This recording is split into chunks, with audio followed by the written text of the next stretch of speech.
Profesor Héctor, un cordial saludo.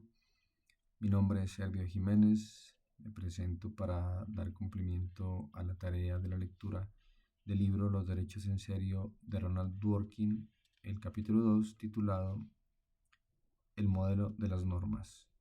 El profesor Dworkin nos introduce a este tema con unos enigmas conceptuales acerca del derecho y acerca de obligación jurídica. Nos dice pues que no hay claridad en eso, que cuando se presentan estos temas, que inclusive es difícil definirlos, también que hay unas cuestiones que son embarazosas acerca de cuando se presentan situaciones que sean de derecho, y cuando se va a evaluar eso, precisamente una de esas es qué es el derecho acerca de esa situación. Con respecto a los desacuerdos, también nos pone presente que cuál es el desacuerdo, que cómo hace uno para saber quién tiene la razón en ese desacuerdo, que qué es el derecho como una obligación jurídica, que qué es una obligación jurídica técnicamente, o qué es una obligación jurídica desde el aspecto jurídico, qué es esa misma obligación desde el aspecto moral.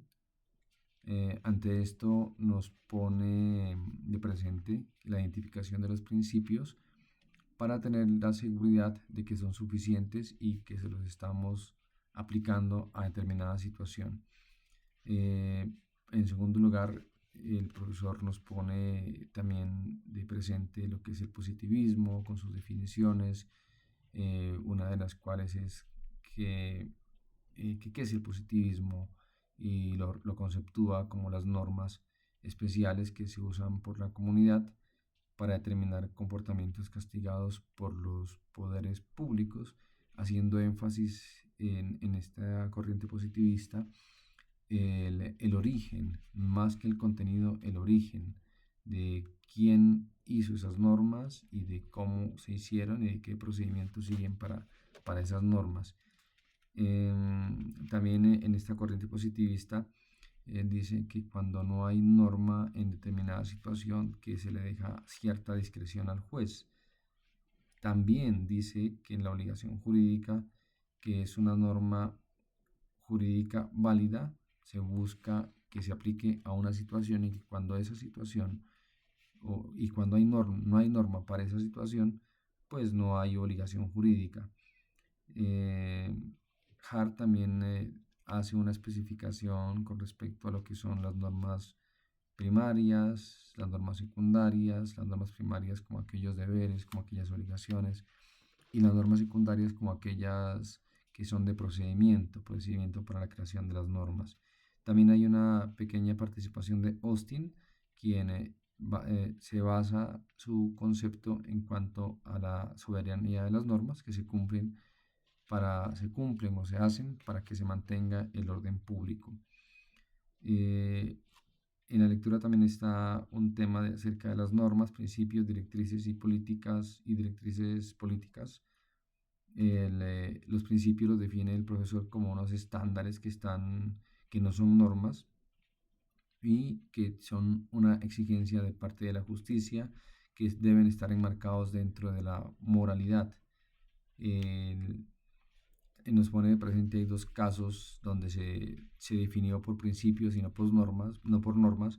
Uno es de Ritz versus Palmer, donde un abuelo le hizo testamento al nieto, pero el nieto mató al abuelo. Entonces, por normas, pues no se pudo resolver ese tema, tuvieron que acudir a principios y al final no le dieron la herencia al señor. Lo mismo que el otro caso de Henningsen versus la fabricante de carros, donde él compró un carro donde la empresa le imponía unas condiciones, pues, digamos, como en su posición de abuso dominante o de su posición dominante, unas cláusulas, digamos, abusivas. Él demandó también eso y le dieron la razón, pero también por temas de principios, sino por normas. Otro de los apartes es los principios y el concepto de derecho.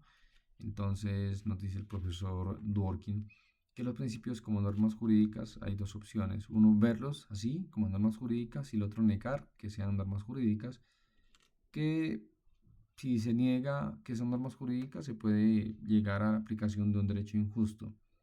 que estos principios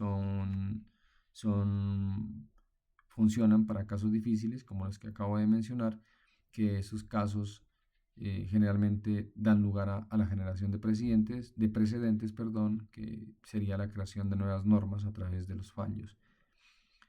Acerca de la discreción dice que sí, el profesor Dworkin dice que sí, está de acuerdo con la discreción, pero la discreción debe tener unos límites. No se puede simplemente dejarla como a libre albedrío, sino que tiene que estar enmarcada dentro de los límites de la sensatez, de los límites de la justicia. Y por último, la regla de reconocimiento, que se debe reconocer que los principios son decisivos y que son una forma de regla de reconocimiento. Eso es todo, profesor. Muchas gracias.